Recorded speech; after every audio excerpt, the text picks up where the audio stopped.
네, 선거가 진짜 코앞으로 다가오고 있는데요. 선거 전략의 권위자십니다. 이영작 박사님 모셨습니다. 어서 오십시오. 네. 보름 남았어요. 네. 야, 이때부터 진짜 살 떨리는 전쟁 아닙니까? 그렇죠. 보름이 네. 뒤집어지기도 하고. 그러니까 뒤집어질 수도 있는 거죠. 그렇죠. 네. 저는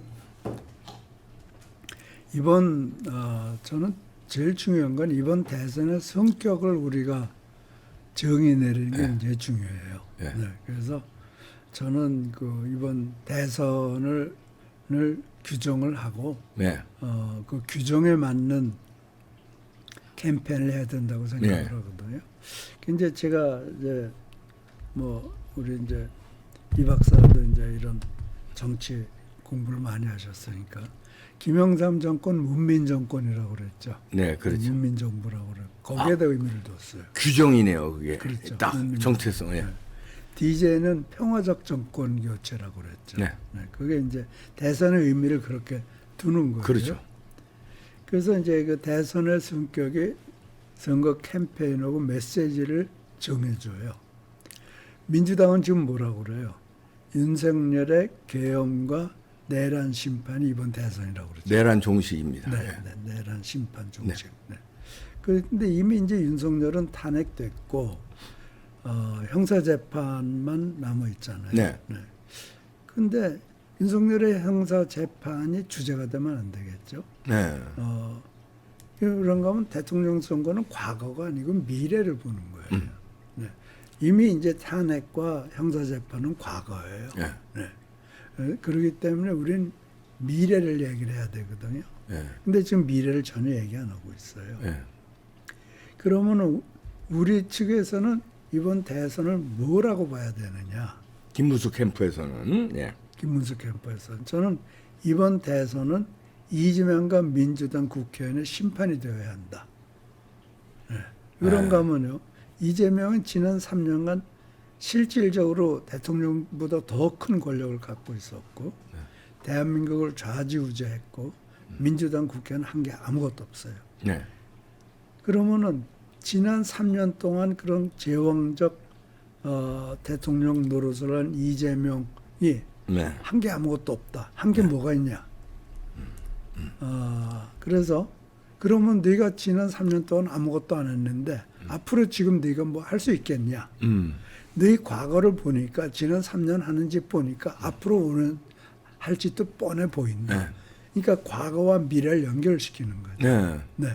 그러니까 걔네들은 지금 김문수를 내란 세력이라고 또는 계엄 세력이라고 하지만 김문수가 무엇을 할 거라는 것에 대해서 미래에 대해서 얘기 안 하잖아요. 그렇지만 우리는 그런 얘기를 할 수 있어요. 예. 지난 3년 동안 이재명이 제왕적 권한을 가지고 있었고 민주당이 압도적 다수였고 그런데 뭐 했느냐?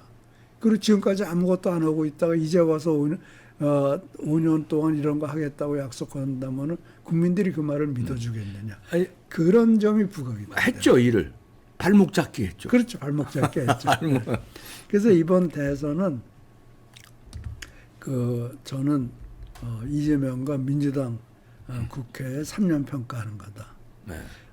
그리고 동시에 이번 대선을 통해서 이재명의 각종 의혹에 관한 심판을 해야 돼요.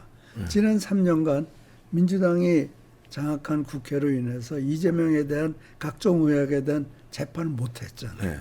그러니까 그런데 이제 최소한도 거짓말한 거는 이제 유죄 판결이 났다고요. 네. 형만 결정이 안 된 거죠. 그래서 저는 이번 이 사법부가 네. 판단을 안 하고 있는지 못 하고 있기 때문에 이제 국민이 판단을 해야 된다 이렇게 생각합니다. 그렇죠. 네. 그래서 저는 우리가 사실 범죄인을 우리 대통령으로 모실 수는 없는 거 아니에요. 네. 네. 그래서 저는 이번 대통령 선거는 각종 범죄 혐의를 받는 이재명 대 정직하고 청렴하고 고든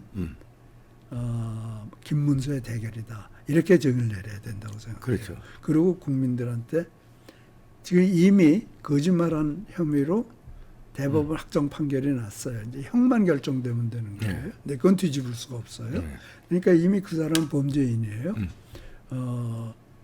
그러나 김문수는 정말 곧고 정직하고 청렴하고 왜곡이 없는 사람이에요. 이 두 사람 중에서 선택하라. 선거라는 것은 선택을 강요하는 거거든요. 그래서 저는 이번 대선을 범죄 혐의를 받는 이재명 대 정직 청렴, 그다음에 왜곡이 없고 고든 김문수의 대결이다. 이렇게 정의를 내려야 된다고 생각합니다. 네. 그러고 사실 지금 이제 각종 여론조사에서 지금 지고 있잖아요. 민주당이 승리하고 있잖아요. 예. 선거가 필요하냐 이런 사람들도 있어요. 그리고 이런 상황에서 뭐 이런저런 조사 나와요. 어저께도 뭐 누가 조사를 보내줬는데 서울에서 김문수가 이기고 있다. 예, 그런 조사 나왔더라고요. 네, 전체적으로는 지고 있지만 서울에서 이기고 있다. 물론 좋은 거지만 그것이 서울에서 이겼다는 게 처음 나온 거니까 의미는 있어요. 추격전이 벌어지고 있다. 이러니까. 그런데 그럼에도 불구하고 그 조사에서조차 이재명이 한 10% 정도 이기고 있는 걸로 나와 있더라고요. 맞습니다. 예.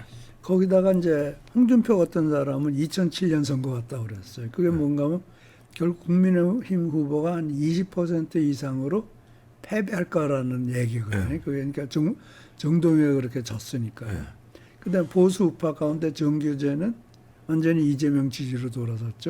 참, 네. 그다음에 조갑제는 이준석 지지로 돌아섰고. 네.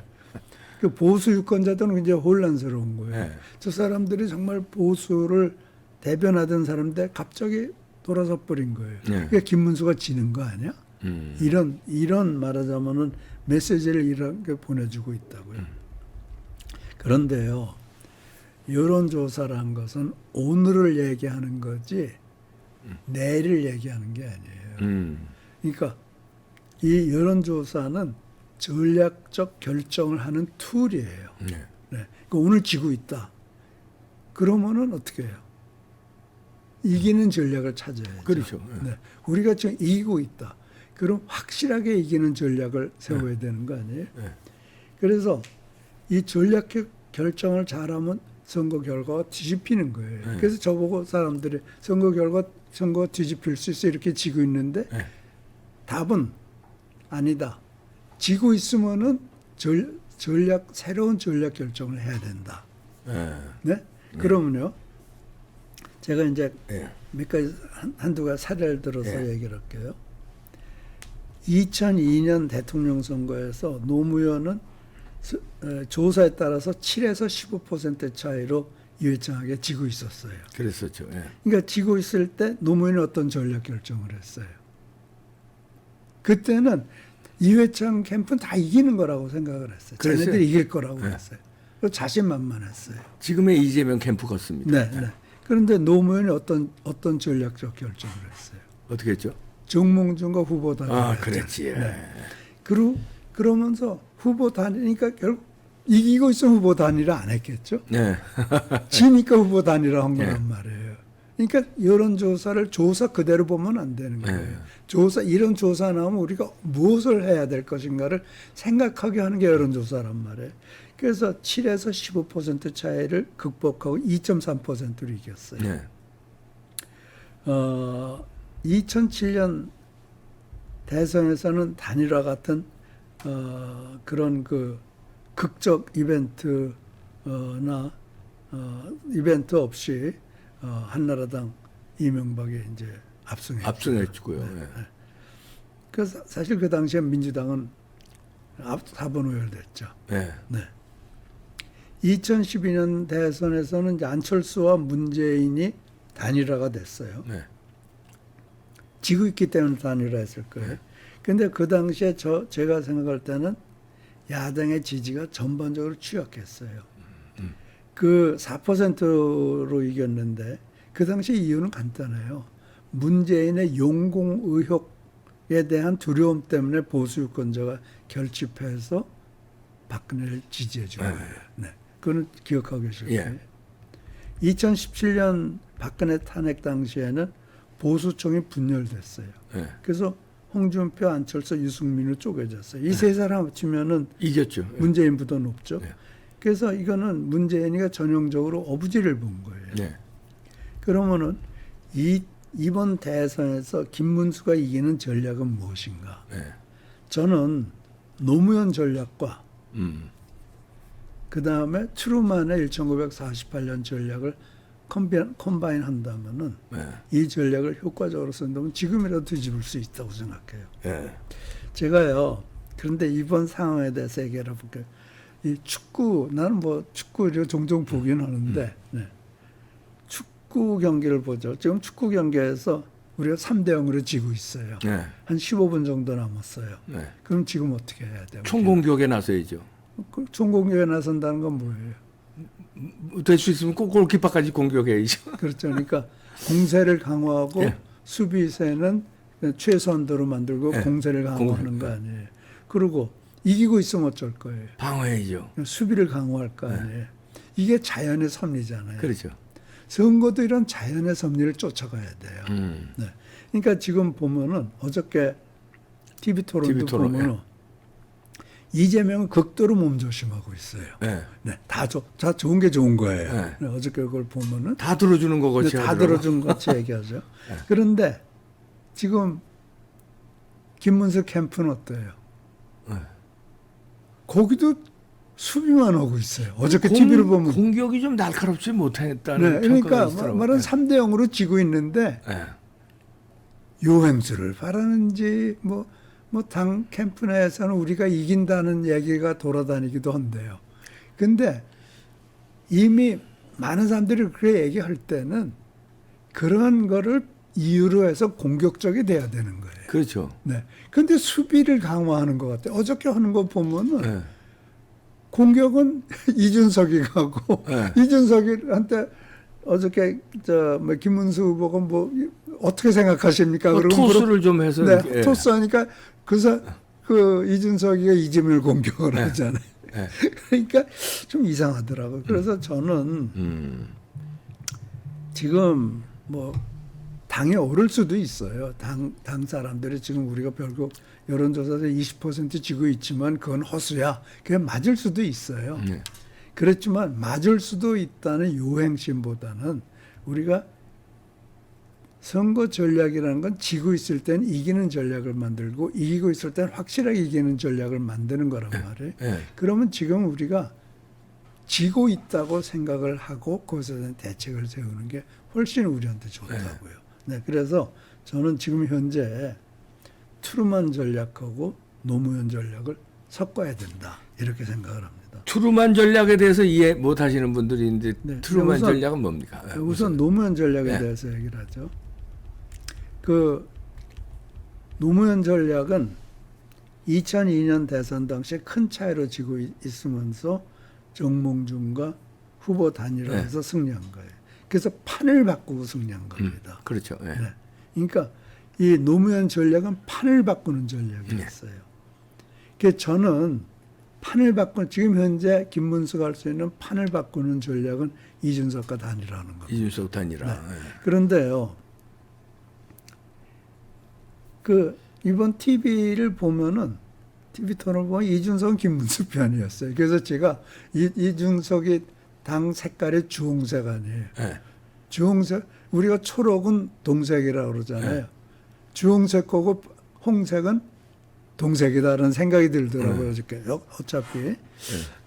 그래서 그리고 또 김문수가 이준석 편을 이준석한테 토스하기도 하고 그런 걸 보면서 시너지가 있더라고요. 그래서 그걸 보면서 아 이준석이 김문수와 단일화가 가능하겠다.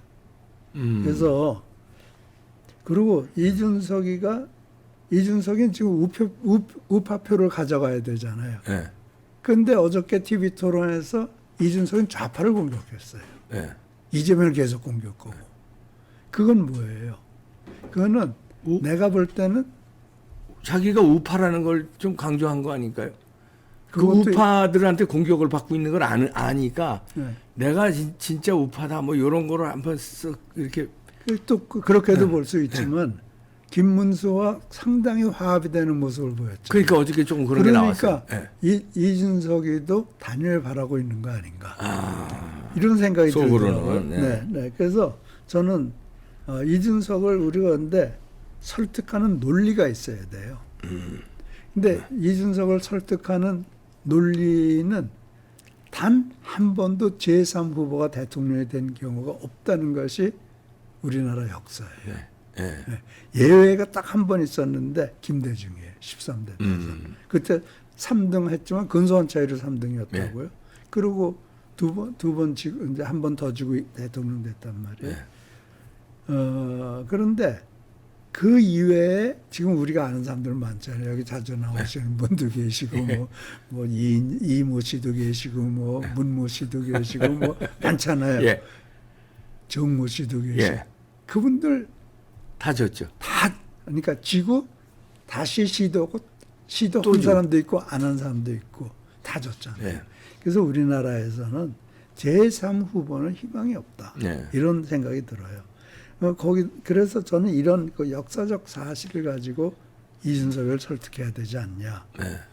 더더군다나 만약에 김문수가 이재명한테 근소한 표 차이로 진다. 그러면은 이재명이한테 네. 그리고 이준석이 절대 보수한테 용서 못 받습니다. 그렇죠. 네. 그러니까 이준석은 상당히 영리한 사람이에요. 그래서 저는 이런 논리를 가지고 아마 이런 논리를 깨달았을지도 몰라요. 내가 어저께 하면서 상당히 영리한 사람이라는 생각이 들었거든요. 네. 그래서 이준석을 설득을 해서 후보 단일화를 뭐 물밑에서 하건 뭐 이미 시작하고 있는지 그런 건 잘 모르겠어요. 제가 당에 뭐 좀 도와주려고 노력은 하고 있는데 네. 이게 그런 건 뭐 당내에서 해야 될 일이니까. 네. 네. 그런 이제 추르만 전략을 얘기를 하셨죠. 네. 사실 추르만 전략이라는 건요. 1948년 2차 대전이 끝나고 치르는 처음 대통령 선거였어요. 네.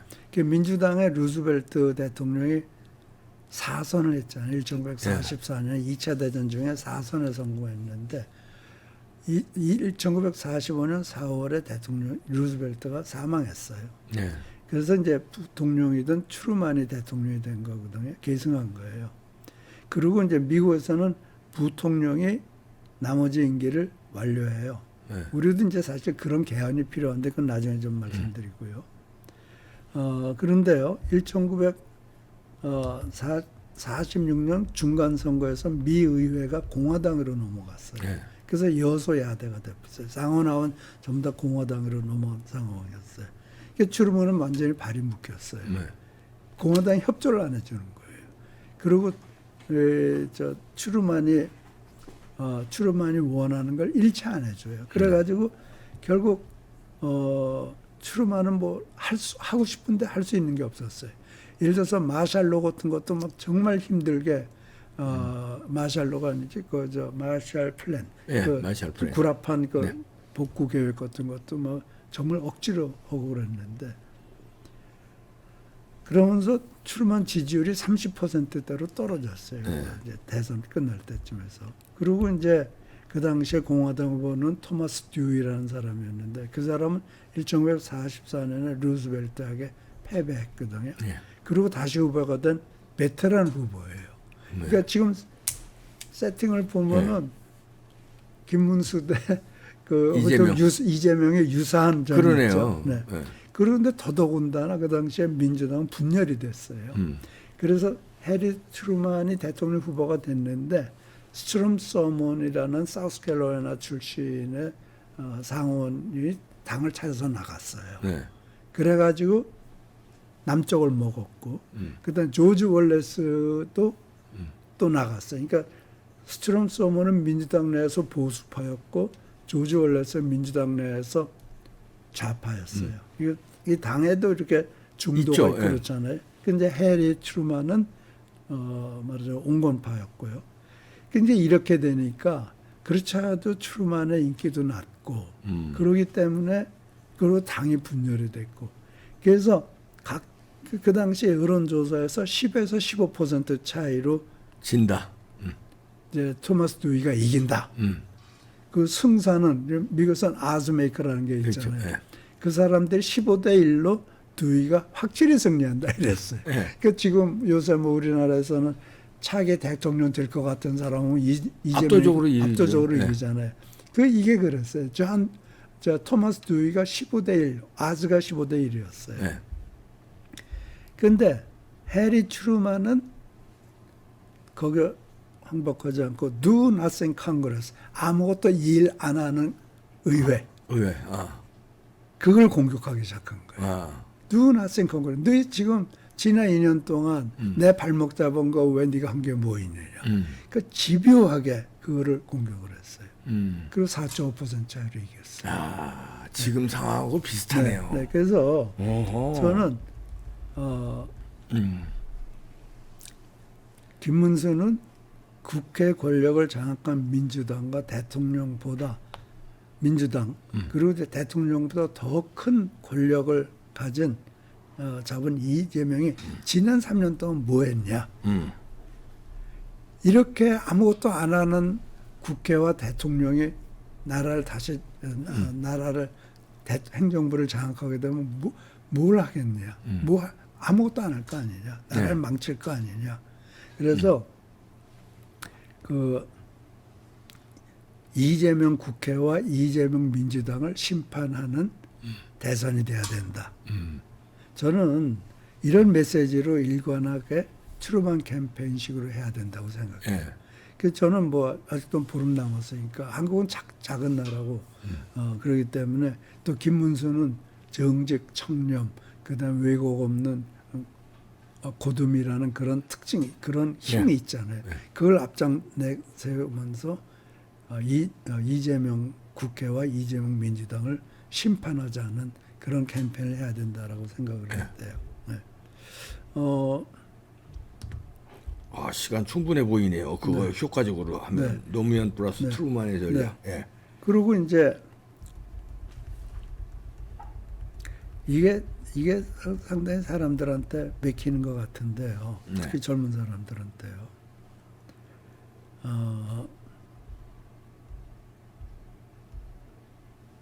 김문수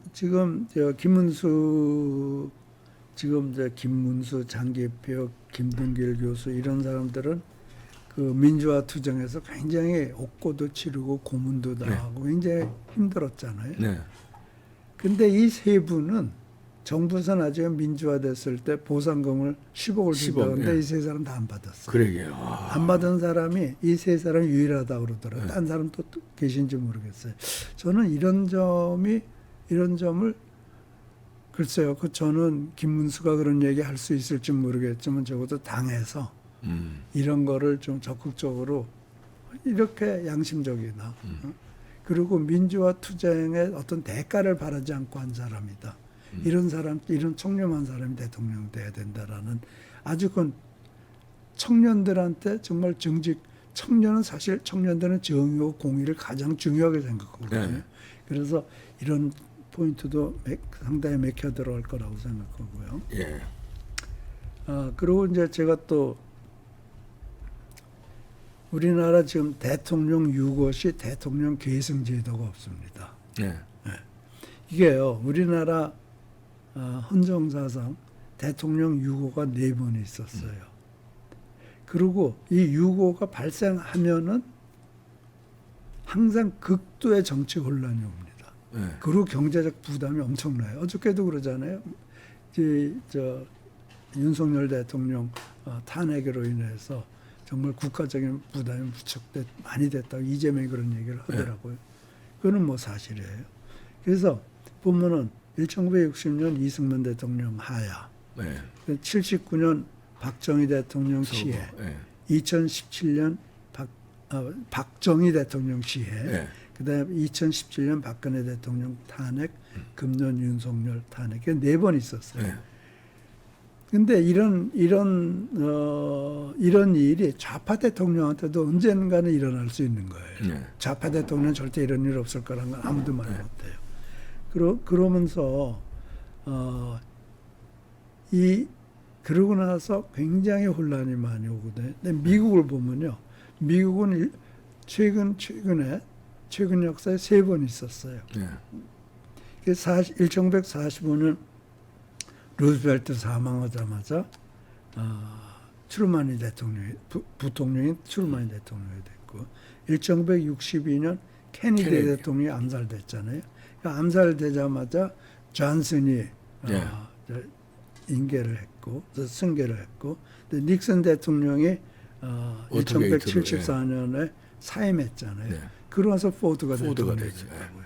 그러면은 커다란 물론 혼란이 없는 건 아니지만 혼란이 그렇게 크지가 않아요. 그렇죠. 그리고 부통령이라는 사람들은 다 대통령과 대충 생각이 맞는 사람들이란 말이에요. 그러니까 정책의 연속성도 있고 그래서 임기를 다 마치고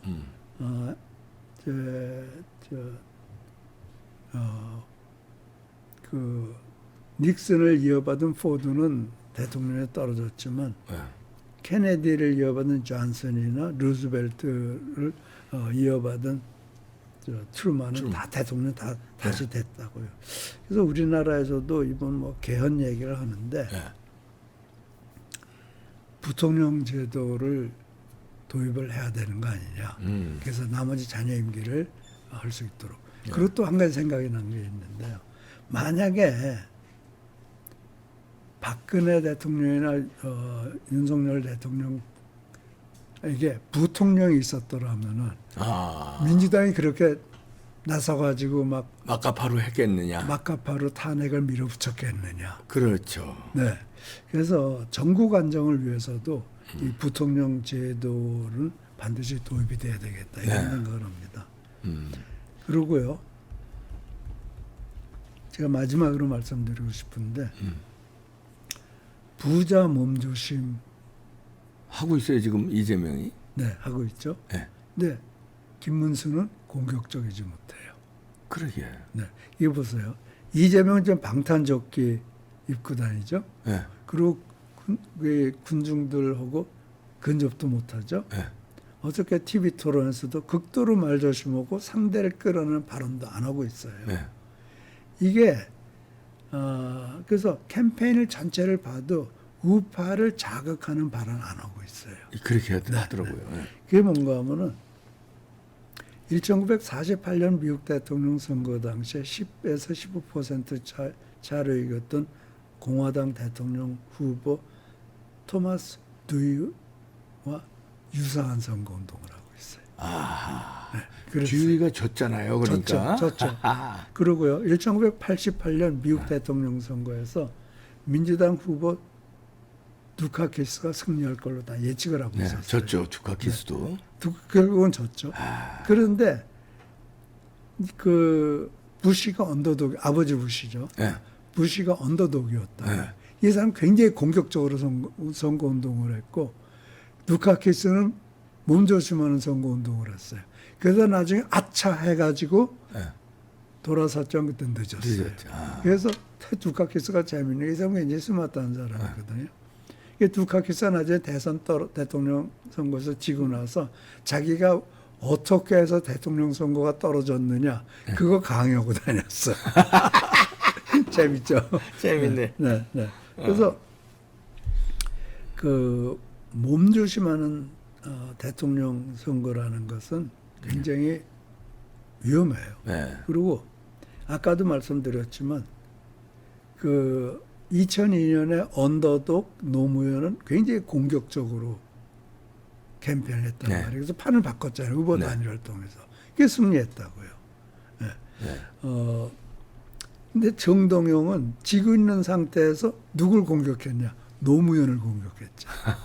생각나세요? 그렇죠. 예. 네, 노무현을 공격하고 내부 분열을 악화시켰어요. 맞아요. 예. 그러니까 큰 차이로 패배한 네. 거예요. 700만 표인가 얼마 네. 졌고요. 근데 지금 그래도 압도적으로. 지금 뭐 국민의힘은 전부 다 이제 여기서 레슨을 받았는지 그 김문수를 지원하겠다고 나서니까 적어도 지금 현재 김문수와 당내 일부 세력과 균열은 사라지고 있잖아요. 네. 그러니까 그게 정말 다행이라고 생각해요. 정말 정동영 판을 반복하지 않는구나, 안 해야지 하는 생각이 돼요.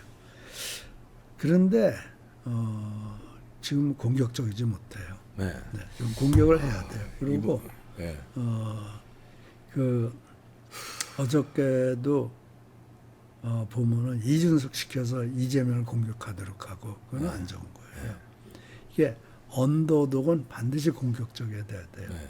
축구에서 3대 0으로 지고 있는데 수비만 하고 있으면 안 되잖아요. 그러게요. 네. 네.